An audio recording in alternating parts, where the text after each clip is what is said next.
Welcome to my channel. चला तर मी ते तुमच्याशी शेअर करत आहे पिकलेल्या टोमॅटोची चटणी. त्यासाठी एका कढईमध्ये तेल घालून तेल गरम झालं की पिकलेले टोमॅटो अर्धे कट करून ते आपल्याला पालती घालावे लागणार आहे. त्यानंतर सोललेली लसूण तीही घालायची आणि एक 5 ते 10 मिनिट आपण त्याला वाफवून घेऊ, ज्यामुळे त्याची साल वरची सोलली जाईल. ती साल आपण वरच्यावरती काढून घेऊ आणि मॅशरने सर्व टोमॅटो आपण मॅश किंवा एकजीव करून घेऊ. टोमॅटो व लसूण एकजीव झाले की त्यात बारीक चिरलेला कांदा, बारीक चिरलेली कोथिंबीर घालून चांगलं परतून घेऊ.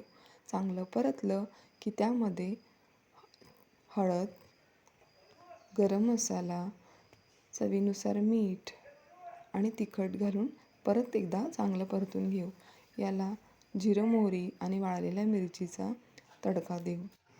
कधीही भाजीऐवजी ही चटणी आपण चपाती भाकरीबरोबर खाऊ शकतो. चविष्ट अशी टोमॅटोची चटणी तुम्हीही करून पहा. धन्यवाद.